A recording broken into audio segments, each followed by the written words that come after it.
I know you're a self-proclaimed atheist. I know your mentor, Professor Richard Dawkins, is as well. And I watched an incredible conversation you had with Dr. Jordan Peterson recently, where at the end he asked you a question or challenged you and said, "You're a passionate search for truth. Is that not some form of, I don't know, spirituality?" And it was just fascinating to see you guys have that just honest conversation when neither one of you had something to prove. I was just curious if I'm summarizing that correctly. And have you thought more about that? Because Richard Dawkins was in that seat a couple months ago, and you both are truly passionate about what you do. And if it wasn't for your passion and your insistence on that truth, we wouldn't have this great work, and you probably wouldn't have this incredible life of fascination. Have you thought more about what Dr. Peterson said? Yes, I have a lot of friends who are very much more devout than I am, and are incredibly intelligent and open-minded people, and I find that hard to square with the fact that I find the basic tenets of religion unconvincing, and I want to be able to say so, as it were. Now, quite a lot of people say, well, yes, but religion does good in the world, and I'm very prepared to concede that. I think it also does harm, but I think it can do good. Yes, there's no question about that.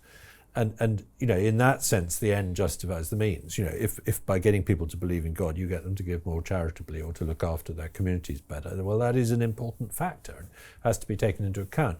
But it's not the same as saying Jesus Christ was the Son of God, and and when you die, you're going to heaven or hell, and all that kind of thing. And I don't dislike the cultural institutions around religion. I go to church quite a lot these days, mainly because I go to funerals because I'm getting so old that friends die, and a lot of them happen in churches. And I love singing a hymn or listening to a lovely reading from the Bible. I'm not allergic to any of that.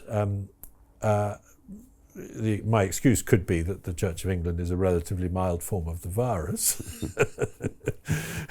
But that's a metaphor that will annoy some of my more devout friends. Yeah, I had a guest in here named Dr. Rupert Sheldrake, and he wrote a book called Science and Spiritual Practices. Yes.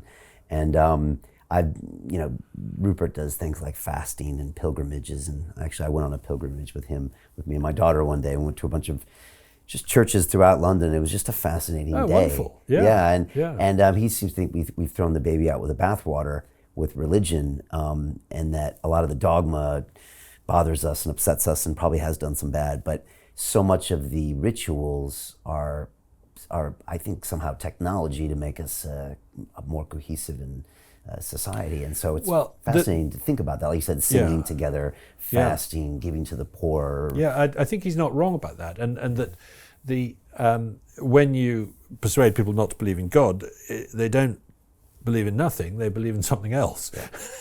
And that's clearly true. Environmentalism is clearly a very religious movement these days. And in some ways may prove to be more harmful, and certainly more puritanical, more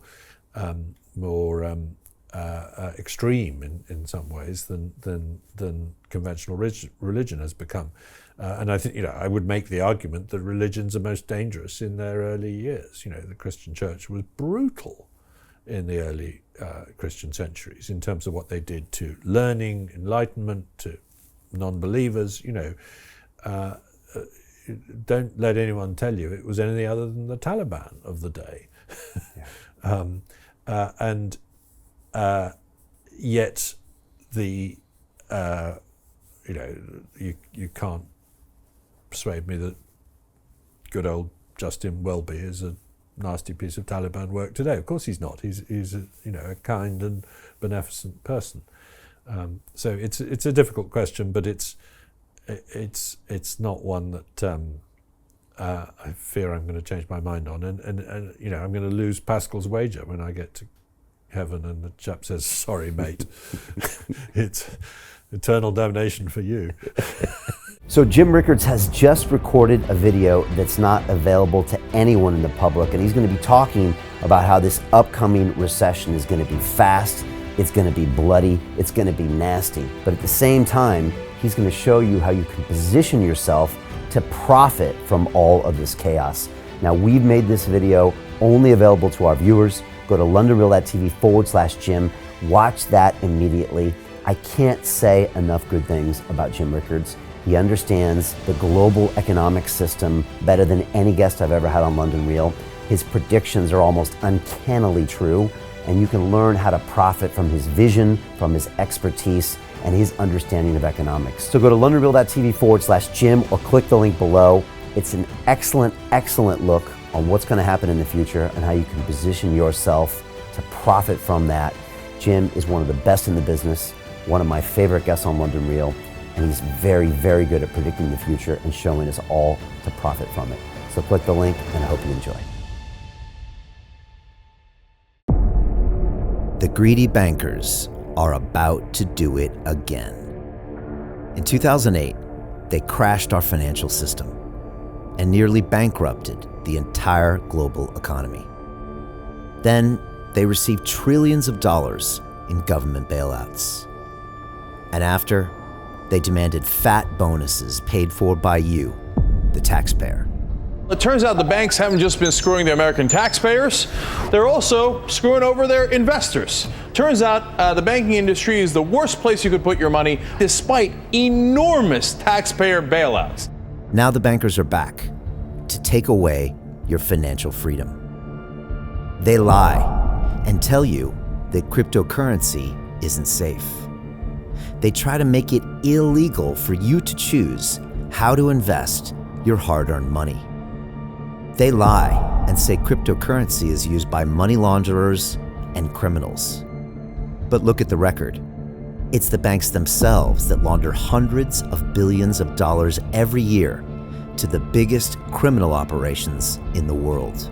Leaked documents have revealed how some UK banks have helped criminals, money launderers and Russians under sanctions. American authorities discovered that the Sinaloa cartel moved $881 million through HSBC accounts as bank officials turned a blind eye to the illegality.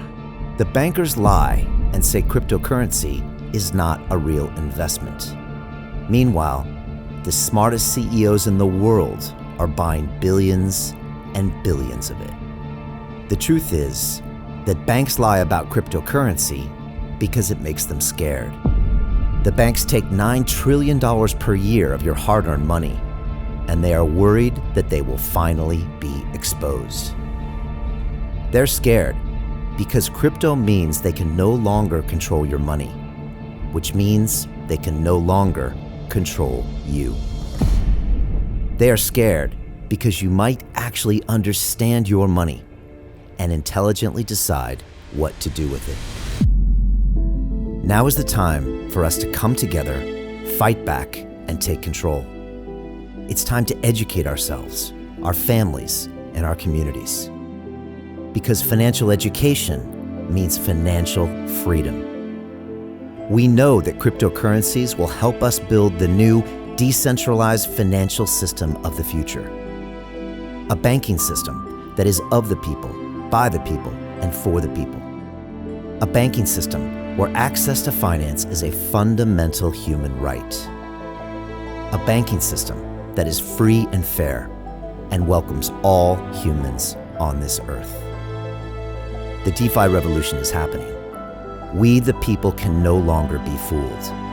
We choose to take control of our finances. We choose to take control of our freedom. We choose to take control of our future. Join us, and let's take back our financial freedom forever.